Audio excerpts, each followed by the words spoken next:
مفہوم ہے کہ اللہ رب العزت نے قرآن پاک کے اندر فرمایا ہے کہ جو میرے بندے ہوتے ہیں وہ یتیموں کو مسکینوں کو کھانا کھلاتے ہیں۔ اس پہ ایک واقعہ سنا کے اس کے بعد انشاءاللہ اجازت چاہوں گا۔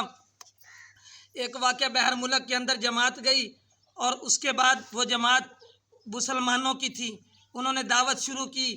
جب دعوت دی غیر مسلم نے دیکھا تو انہوں نے پوچھا کہ یہ آپ کیا کر رہے ہیں؟ انہوں نے کہا کہ اللہ رسول کی باتیں کر رہے ہیں۔ وہ تھوڑی دیر بیٹھ گئے، اس کے بعد اٹھ کے چلے گئے۔ جب وہ چلے گئے تو ان کو پھر واپس آئے تو ان کو واش روم کی حاجت ہوئی۔ جب واپس آئے تو ان کے پاس چابی نہیں تھی، چابی وہ اپنے روم کے اوپر چھوڑ کے آ گئے تھے، تو چابی لینے میں دیر ہو گئی۔ انہوں نے کہا کہ یہ ہمارا واش روم ہے، یہ استعمال کر لیں، ابھی کا جو ہے نا استعمال کر کے پھر چابی ہمیں واپس کر دینا۔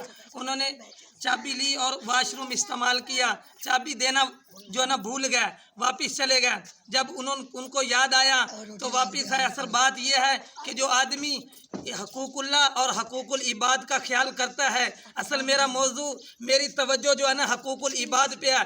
آج ہم لوگ جو ہے نا عبادات تو کرتے ہیں، نمازیں پڑھتے ہیں، تہجدیں پڑھتے ہیں، لیکن حقوق العباد کا خیال نہیں کرتے۔ یہ واقعہ حقوق العباد پہ اوپر میں اس لیے بتا رہا ہوں کہ ہمارے اندر بھی حقوق العباد کا ہم خیر خواہ بن جائیں۔ میرے بھائیوں دوستوں بزرگوں، جب انہوں نے چابی دے دی، واش روم استعمال کر لیا، کچھ دیر کے بعد پتہ چلا کہ وہ آدمی غیر مسلم تھا۔ اس کے بعد اس کا انتقال ہو گیا۔